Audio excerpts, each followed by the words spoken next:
Hey guys, this is Wolf Stuffing Incorporated, and I'm here to give my list for the top 10 best monsters in the game, and I'm including forbidden cards in this list too.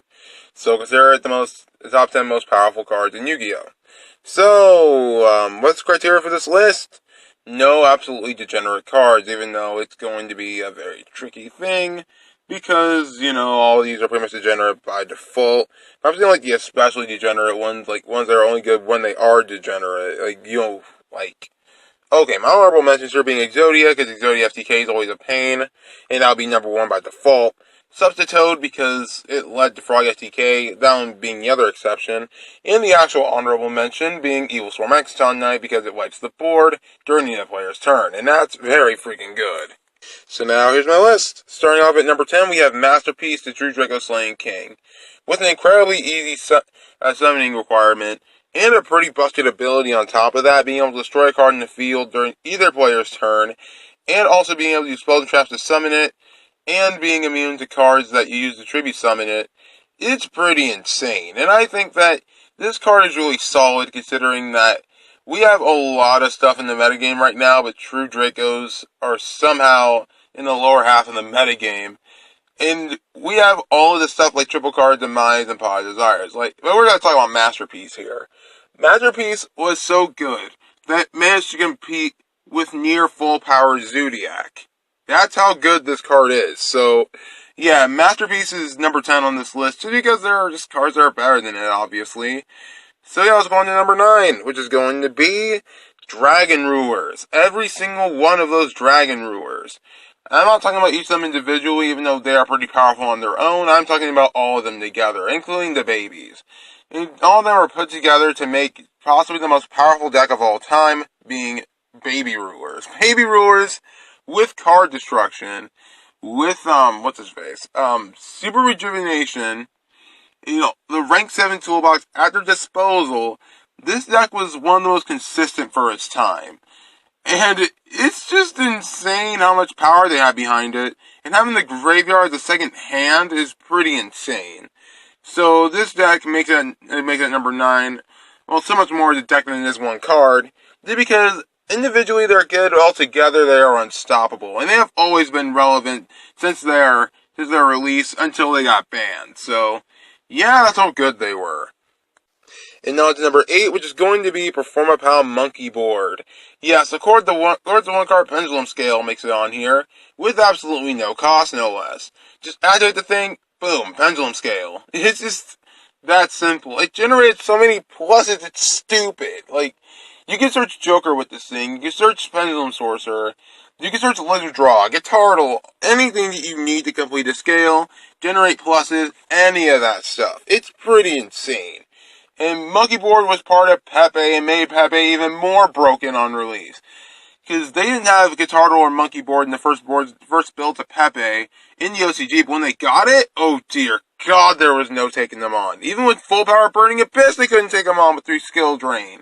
So yeah, Pepe Performapal Monkey Board by itself makes number 8 on this list. And now it's number 7, which is kind of a tricky pick for me. But I decided to pick Tellarknight Ptolemaeus. Ptolemaeus is just insane. Really, you can make a light rank 5 with it. It's just crazy. You can summon Pleiades. You can freaking summon Artifact Durandal. You can summon Cyber Dragon Nova to make Infinity. And this gave any rank 4 deck access to Cyber Dragon Infinity. And if a deck like that's not good, I don't know what is. It's pretty insane. Ptolemaeus just made the rank 5s even better by default. Made Cyber Dragon Infinity a $50 card. So, yeah, that's pretty nuts. And the fact that you can use it during either player's turn is pretty nice, too. Being able to just get rid of 3 seed materials. You can even just summon this thing with 2! And you can just get seed material from the extra deck, just so you can use the 3 to make Pleiades to disrupt your opponent's plays. So Pleiades is probably the main target where you're going on your opponent's turn. So yeah, that's my opinion on Ptolemaeus. It's broken. And now for number 6, which is going to be a debatable one among you people, but I'm going to say Maxi is number 6. This thing is just crazy. We have many hand traps in the game, but there are a few that actually give you pluses. This card, dude, if you open this thing, you're pretty much good to go unless you're facing Monarchs, True Dracos, Other than that, you should be fine. Besides, there are plenty of hand traps that actually are -1s, or maybe even break even, like Ghost Ogre.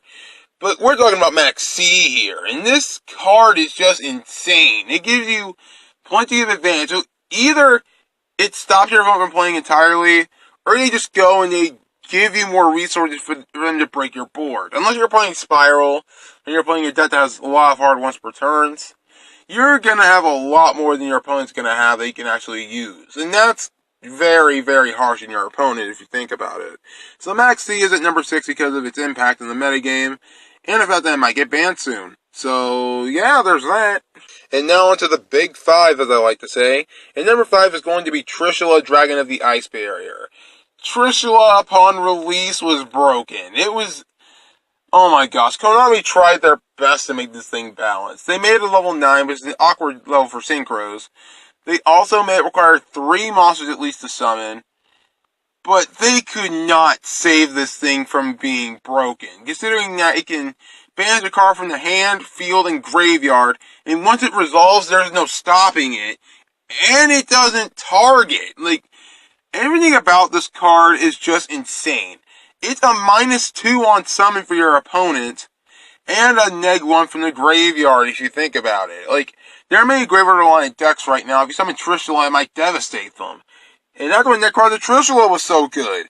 Except that Trishula didn't need all of the places that it can banish from to have cards, unlike its ritual counterpart. So Trishula itself by default is already better. It's just insane. So I think that Trishula has earned a nerfied spot on this list, maybe even higher if the other ones didn't come around. Number 4, number 16, Shockmaster. This card, though, why did it ever get made? This is another card they tried to make balanced. But obviously they suck at long-term planning, considering that many decks can rank 4 spam even upon release of this card. And if you have a card that literally says, hey, lock out one of the 3 essential cards in the deck, you can negate the spells, you can negate the monster effects, heck, you can negate traps, so you don't have to worry about battle traps in the battle phase.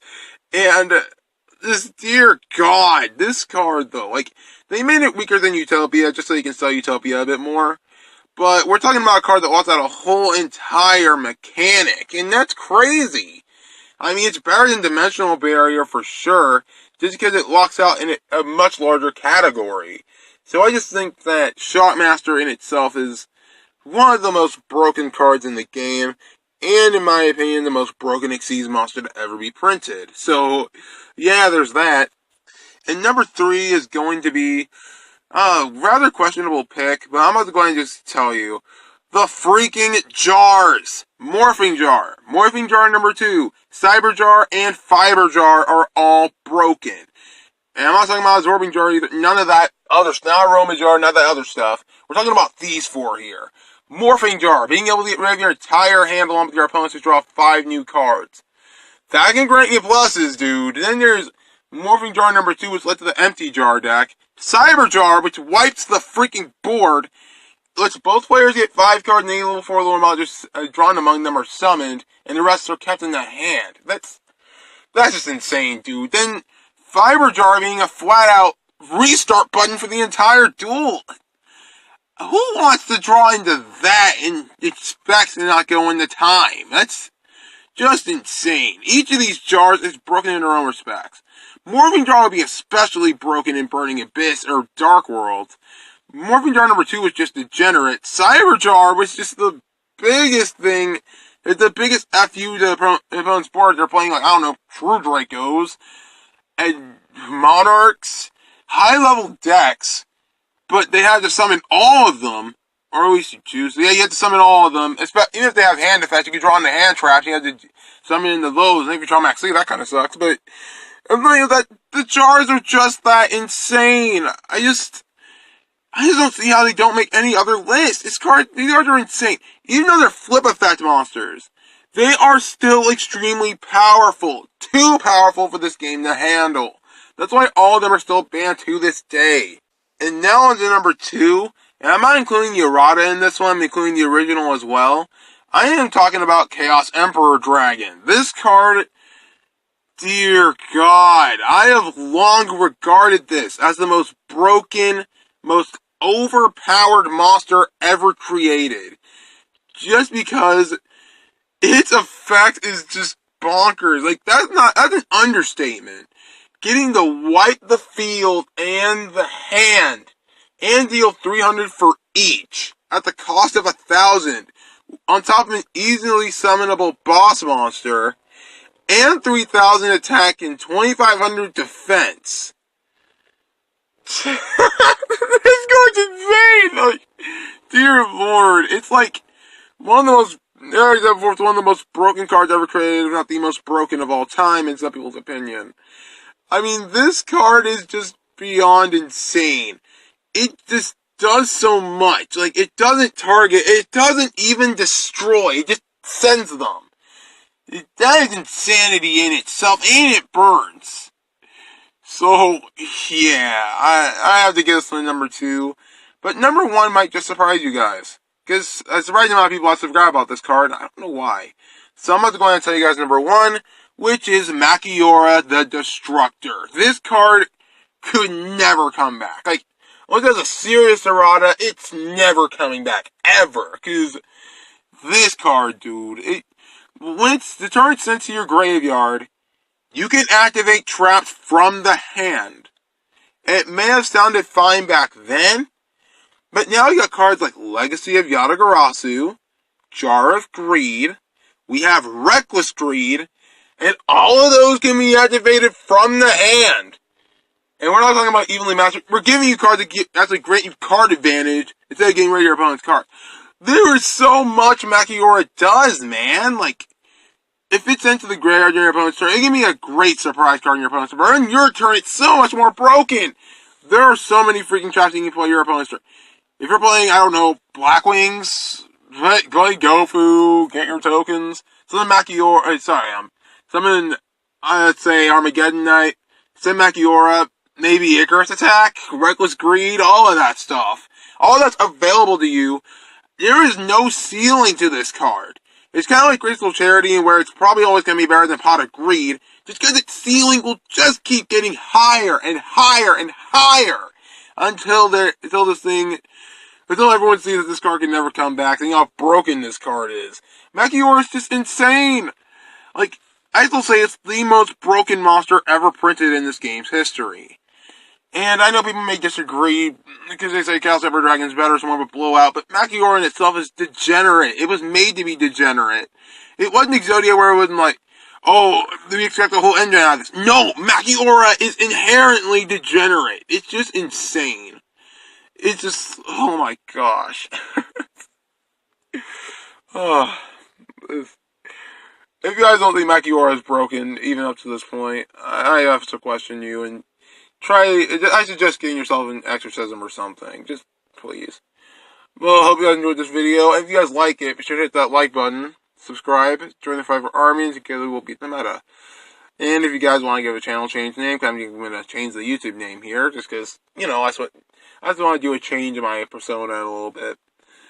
I just want to, tell you guys that you guys are great, I love you all, and you guys take care of yourselves.